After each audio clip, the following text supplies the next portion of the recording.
दोस्तों हमारी सारी प्रॉब्लम्स की जड़ हमारे दिमाग के सोचने का तरीका है और ये सिर्फ उसी वक्त ठीक हो सकता है कि जब हम ह्यूमन ब्रेन के इंपॉर्टेंट रूल्स को जान लेंगे। तो इसीलिए दोस्तों जॉन मेडिना, जो कि एक डेवलपमेंटल मॉलिक्यूलर बायोलॉजिस्ट और एक रिसर्च कंसल्टेंट है, उन्होंने एक बुक लिखी जिसका नाम है ब्रेन रूल्स, जो कि न्यूयॉर्क टाइम की बेस्ट सेलर बुक है। इस बुक में ऑथर जॉन मेडिना ने 12 ब्रेन रूल्स शेयर किए हैं, जिन्हें फॉलो करके हम अपने पढ़ने की, सीखने की, सोचने की, समझने की और काम करने की एबिलिटीज और पावर्स को 10 गुना तक बढ़ा सकते हैं। दोस्तों इस बात से कोई फर्क नहीं पड़ता कि आप एक बिजनेसमैन हो, स्टूडेंट हो, जॉब वर्किंग हो या फिर एक टीचर हो। अगर आप ये 12 ब्रेन रूल्स सीख जाते हो तो ये 12 रूल्स आपकी परफॉर्मेंस को नेक्स्ट लेवल पर ले जाएंगे और आप बेहतर तरीके से सोच पाओगे, अच्छे से चीजों को समझ पाओगे और अपनी लाइफ की प्रॉब्लम्स को आसानी से सॉल्व कर पाओगे। तो चलिए दोस्तों जानते हैं वो 12 brain rules. Rule number 1, brain is a survival organ which evolve with time.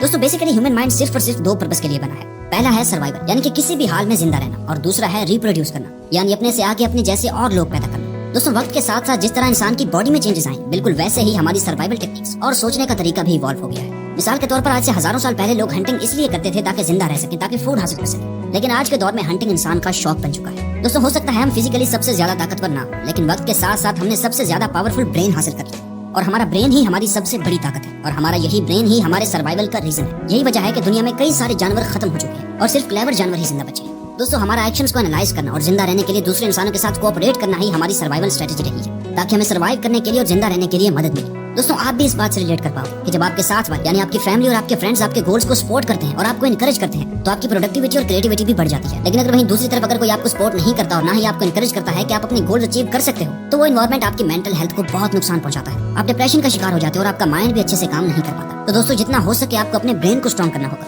क्योंकि ऑथर जॉन मेडिना कहते हैं the strongest brain survive, not the strongest bodies, यानी कि ताकतवर दिमाग ही सर्वाइव कर पाते हैं, ना कि ताकतवर जिस्म। Rule number 2, exercise boost our brain power. दोस्तों हो सकता है ये सुनने में आपको थोड़ा बोरिंग और इलॉजिकल लगे और आप ये सोचो कि हायरियन ये क्या कह रहे हो, भला हमारी एक्सरसाइज और बॉडी का हमारे ब्रेन से क्या वास्ता। दोस्तों वास्ता है, ये बात साइंटिफिकली प्रूवन है। एक मर्तबा रिसर्चर्स ने 2 तरह की पॉपुलेशन पर एक स्टडी की जो कि एक दूसरे से बिल्कुल ही अलग लाइफस्टाइल जीते थे। ग्रुप ए में वो लोग थे जो रोजाना फिजिकल एक्सरसाइज करते थे और हाईली एक्टिव रहते थे, और वहीं दूसरी तरफ ग्रुप बी में वो लोग थे जो कोई भी फिजिकल एक्सरसाइज या एक्टिविटी नहीं करते थे। तो रिसर्चर्स ने पाया कि ग्रुप ए वाले लोग स्पेशल थिंकिंग और मेमोरी में ग्रुप बी वाले लोगों के मुकाबले में ज्यादा बेटर परफॉर्म करते हैं। दोस्तों वैसे तो हमारा ब्रेन रोजाना कम से कम 19 किलोमीटर चलने के लिए डिजाइन है, लेकिन अगर हम हफ्ते में 2 से 3 दिन 30 मिनट तक फिजिकल एक्सरसाइज करें तो हम अपने दिमाग की एनर्जी को बढ़ा के अपने सीखने और समझने की पावर को भी बढ़ा सकते हैं। क्योंकि दोस्तों एक्सरसाइज हमारे ब्रेन में ब्लड पहुंचाती है और फिर वही ब्लड एनर्जी ग्लूकोज की मदद से हमारे ब्रेन में मौजूद टॉक्सिक सेल्स को खत्म करती है, ताकि ऑक्सीजन का फ्लो हमारे ब्रेन से ब्रेन फॉग और थिंकिंग ब्लॉक क्लियर कर सके और साथ ही हमारे ब्रेन में ज्यादा न्यूरॉन्स पहुंच सके और फिर वो न्यूरॉन्स हमारी क्रिएटिविटी और मेंटल शार्पनेस को बढ़ा सके। दोस्तों फिजिकल एक्सरसाइज आपकी मेंटल हेल्थ के लिए बहुत जरूरी है। Rule number 3, sleep well think well. दोस्तों अच्छी नींद हमारे सोचने की पावर को ज्यादा एक्यूरेट और ज्यादा प्रोडक्टिव बनाती है। दोस्तों मैं भी पहले यही सोचता था कि ज्यादा नींद करना सिर्फ और सिर्फ वक्त की बर्बादी है, लेकिन मैं गलत था। दोस्तों ये नींद हमारे ब्रेन के लिए बहुत जरूरी है। अगर आप प्रॉपर नींद नहीं लेंगे तो कुछ ही दिनों बाद आप बहुत ही ज्यादा चिड़चिड़े हो जाएंगे, छोटी छोटी बातों पर गुस्सा करने लगेंगे, ओवर थिंकिंग का शिकार हो जाएंगे और आहिस्ता आहिस्ता डिप्रेशन का शिकार हो जाएंगे। और दोस्तों ये बात मैं अपने एक्सपीरियंस से कह रहा हूँ। दोस्तों प्रॉपर स्लीप ना मिलने की वजह से आपका ब्रेन, आपकी फोकस करने की पावर, ब्रेन फंक्शंस, मेमोरी और आपकी लॉजिकल थिंकिंग को डैमेज कर देता है।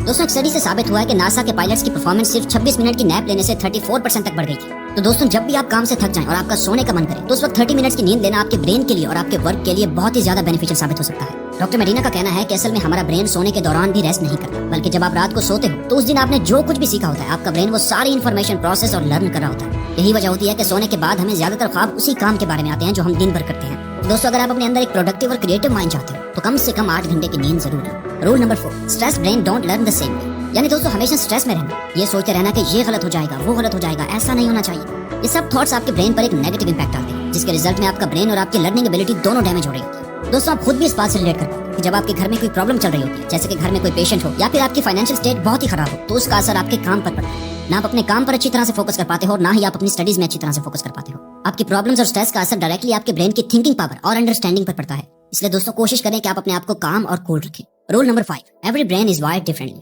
दोस्तों हमें बचपन से स्कूल में ये सिखाया जाता है कि हम सब इंसानों का ब्रेन एक जैसा होता है, लेकिन ये सिर्फ एक मिसकंसेप्शन है। काफी रिसर्च करने के बाद साइंटिस्ट ने ये बताया कि हर इंसान के ब्रेन की वायरिंग अलग होती है। हम अपने ब्रेन को डेवलप तो कर सकते हैं, लेकिन हमारा ब्रेन किसी और की तरह बिल्कुल सेम नहीं हो सकता। इवन के जो बच्चे जुड़वा पैदा होते हैं उनके भी ब्रेन्स एक दूसरे से अलग होते हैं। डिफरेंट ब्रेन वायरिंग को हमारा एजुकेशन सिस्टम इग्नोर करता है ग्रेड सिस्टम के थ्रू, जहां हमारे इंटेलिजेंस को हमारे मार्क्स देकर जज किया जाता है। जिस बच्चे के सबसे ज्यादा मार्क्स होंगे वो सबसे ज्यादा इंटेलिजेंट होगा और उसके लाइफ में सक्सेसफुल होने के चांसेस भी ज्यादा होंगे, और जिन बच्चों के मार्क्स सबसे कम होंगे वो बच्चे सबसे कम इंटेलिजेंट होंगे और वो लाइफ में कुछ नहीं कर पाएंगे। दोस्तों ये सब एक मिसकंसेप्शन है। ऐसा नहीं है कि जो बच्चे क्लास में सबसे ज्यादा आगे हैं वो लाइफ में भी सबसे ज्यादा सक्सेसफुल होंगे। ये जरूरी नहीं है। इंसान की वैल्यू उसके मार्क्स से नहीं बल्कि उसके इंटेंशन से होती है। जिस इंसान का जितना बड़ा इंटेंशन होगा उसकी उतनी बड़ी कीमत होगी। तो दोस्तों अगर क्लास में आपके मेहनत करने के बावजूद भी अच्छे मार्क्स नहीं आते तो इसका मतलब ये नहीं कि आप एक लूजर हो, बल्कि हो सकता है कि वो फील्ड ही आपके लिए ना हो, आपका इंटरेस्ट कुछ और हो। और आप ये देखो कि किस सब्जेक्ट में और किस फील्ड में आप दूसरे लोगों से ज्यादा बेटर परफॉर्म करते हो, और फिर उस फील्ड के बारे में इनफ नॉलेज हासिल करके आप उसको मास्टर कर लो। यहाँ मैं आपको अपनी एग्जांपल देता हूँ। मैं बचपन से ही कंप्यूटर के बारे में बहुत कुछ सीखना चाहता था। स्कूल में जाता था तो स्टडीज में ज्यादा फोकस नहीं कर पाता था, बस हर वक्त कंप्यूटर के बारे में सोचता रहता था। फिर मैंने रियलाइज किया कि यार मे भी ये मेरे लिए है ही नहीं। तो स्टडीज करने के बाद मैंने अपना सारा फोकस यूट्यूब पर लगा दिया, और मेरी 11 मंथ्स की स्ट्रगल से आज मैं अच्छा खासा पैसा कमा रहा हूं, और मेरे पास आप सब लोगों का प्यार भी है। Rule number 6, we don't pay attention to boring things. दोस्तों, एक रिसर्च में रिसर्चर्स को ये पता चला कि एक वक्त में सिर्फ और सिर्फ हम एक चीज पर ही फोकस कर पाते हैं, यानी कि हम मल्टीटास्किंग के लिए बने ही नहीं है। जिसका मतलब ये है कि हमारे सेंसेस अगर किसी चीज को देख भी रहे हैं तो with in a few seconds उनमें से ज्यादातर चीजों का डेटा डिलीट कर देंगे,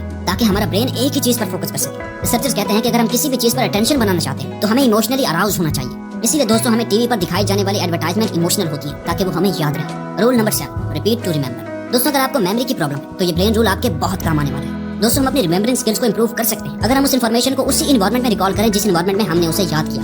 अगर हमें एग्जाम हॉल में एग्जाम देना है तो हमें कोशिश करनी चाहिए कि जब भी हम पढ़ाई करें तो हमारा रूम एग्जाम हॉल की तरह ही दिखे, ताकि हम उस इन्फॉर्मेशन को रिकॉल कर सकें। Rule number 8, our senses work together so it is important to stimulate them. यानी कि दोस्तों, हमारे सारे सेंसेस एक साथ काम करते हैं, तो इसीलिए हमें उन्हें एक साथ ही इस्तेमाल करना आना चाहिए। मिसाल के तौर पर दोस्तों, जब भी आप कोई भी स्पेसिफिक खुशबू सूंघते हो तो आपको कोई ना कोई पर्सन या फिर जगह याद आ जाती है। इसी तरीके से अगर आप स्टडी करते वक्त कोई पर्टिकुलर परफ्यूम या फिर एयर फ्रेशनर यूज कर लेते हो तो जब दोबारा से आप उस परफ्यूम को स्मेल करेंगे तो वो इन्फॉर्मेशन आपको याद आ जाएगी। Rule number 9, vision Trump's all other senses. दोस्तों, हमारी देखने की सेंस हमारे बाकी सब सेंसेस से ज्यादा पावरफुल होती है। हम विजुअली देखी गई इन्फॉर्मेशन को ज्यादा याद रख पाते हैं कंपेयर टू दैट इन्फॉर्मेशन जिसे हम सुनते हैं, क्योंकि हमारी विजन सेंसेस हमारे ब्रेन के 50% रिसोर्सेज इस्तेमाल करते हैं। यानी हमें सबसे ज्यादा मेमोराइज तब होता है जब हम पिक्चर्स या वीडियोस को देखते हैं, ना कि रिटन और स्पोकन वर्ड्स को। इसके लिए हम एक छोटा सा एक्सपेरिमेंट करते हैं। अब अगले 10 सेकंड के लिए मैं इस वीडियो की स्क्रीन को ब्लैक कर देता हूँ, जिसमें आपको सिर्फ और सिर्फ मेरी आवाज सुनाई देगी। तो अगली बार जब भी आप कोई ब्लैक स्क्रीन देखोगे तो आपको फौरन से मेरी ये वीडियो याद आ जाएगी।